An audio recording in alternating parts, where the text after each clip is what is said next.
झांगरा साहब, अभी बिहार के पूर्णिया में मोदी जी गए हुए थे।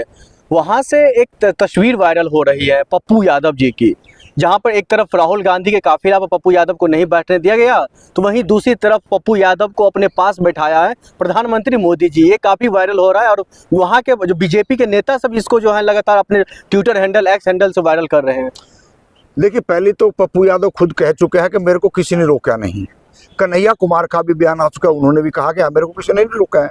तो ये जो प्रोपगंडा फैलाने वाले जो लोग हैं, जिनकी आप बात कर रहे हो, सत्ता में जो बैठे हैं, जो लगातार इस देश के तमाम संसाधनों को बेच रहे हैं, वो कोई भी प्रोपगंडा कहीं पर भी चला सकता है। एक प्रोटोकॉल है, प्रोटोकॉल के हिसाब से मंच पे जगह देनी होती है, तो वो जगह दी है। इसमें मतलब वो एक एजेंडा सेट करना चाहते हैं बिहार के अंदर, और वो एजेंडा सेट नहीं होगा। वहाँ जो जनता है, जनता के दिलों में पप्पू यादव जी बसते हैं। लगातार बाढ़ पीड़ितों का मामला हो या कोई दुख तकलीफ हो, तो साझा वो बैठ करके, जमीन पे बैठ के, तख्त पे बैठ के, चारपाई पे बैठ के आम जनता के साथ वो रहता। तो इसलिए उनको डर है कि हमारा नुकसान पप्पू यादव के हाथ कांग्रेस या आरजेडी जो ना कमान ना दे दे, उनका ज़्यादा उसका साथ ना ले ले, इसलिए वो ये प्रोपगंडा और जाल फैलाने का प्रयास कर रहे हैं। जब से ये फोटो, जब से ये वीडियो सामने आया है सोशल मीडिया के द्वारा, तब से लगातार ये केस लगाए जा रहे हैं जो इस बार चुनाव में बहुत बड़ा खेल हो सकता है। पप्पू यादव हो सकता है वो पलट ना जाए। नहीं, पप्पू यादव नहीं पलटेगा। पप्पू यादव को सारे खेलों का पता है।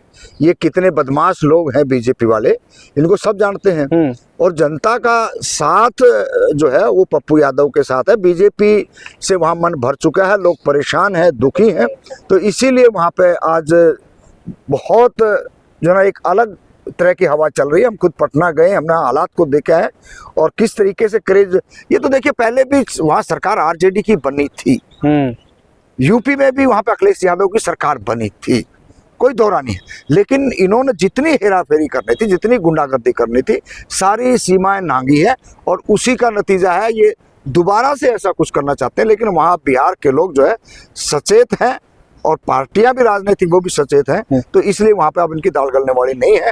हेरा फेरी करके ये लगातार धीरे धीरे, हम ईवीएम का मुद्दा उठाते रहे और इन्होंने इधर से वोट चोरी का चुनाव आयोग से माध्यम से दूसरा तरीका अपनाया, तो ये कहीं ना कहीं हम लोगों से भी चूक हुई है। लेकिन अब जो है इनका गिरेबान में हमारा हाथ जा चुका है। अब कोई ज्यादा समय नहीं लगेगा, सुपड़ा साफ देश से बीजेपी का होगा। लेकिन ये बात सच है ना, पप्पू यादव की बेइज्जती बार बार इंडिया अलायंस में या उनके मंचों पर होती हुई नजर आ रही है तस्वीरों के माध्यम से। नहीं, कहीं इंडिया अलायंस की तरफ से कौन कह रहा है ये बात? पप्पू यादव की बात अगर हम मान ले, जब स्वयं वो कह रहे हैं, तो हम ऐसी बातें कहना शोभा नहीं देता है। वो एमपी हैं, कई बार के एमपी हैं, निर्दलीय एमपी बनते हैं, किसी पार्टी के किसी खैरात पे वो पार्लियामेंट नहीं आते हैं। और उन जैसे नेता इस देश के अंदर अगर हों, तो शायद हो सकता है बहुत बड़ा एक अच्छी हवा चले, सबको नौकरी, सबको रोजगार, सबको शिक्षा। जो मेन बेस जो चीज़ है वो होनी जरूरी नहीं। अब एक छवि बनती हुई दिखाई दे रही है, जो अंदर खाने नाराज चल रहे हैं, अंदर खाने जो है टूट फूट मची हुई है पार्टियों में, अपने पार्टी यानी कि इंडिया अलायंस में। ये एक माहौल क्रिएट करने का बीजेपी के पास एक हथकंडा है और कुछ नहीं है।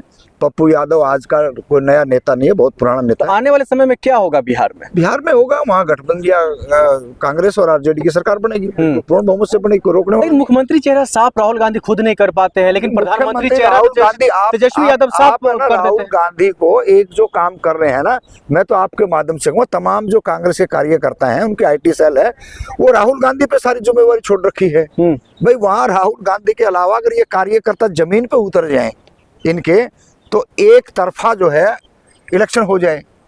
तो कांग्रेस में खाली राहुल गांधी काम कर रहा है, यही सबसे बड़ी समस्या इस देश के अंदर हो रही है। कार्यकर्ता जो है, हमने देखा कोई इतने मुद्दे, सत्ता पलटेगी, बिल्कुल सत्ता पलटेगी, बिहार के अंदर सत्ता पलटेगी। और देख लियो, बिहार से पलटते ही केंद्र में भी जाएगी।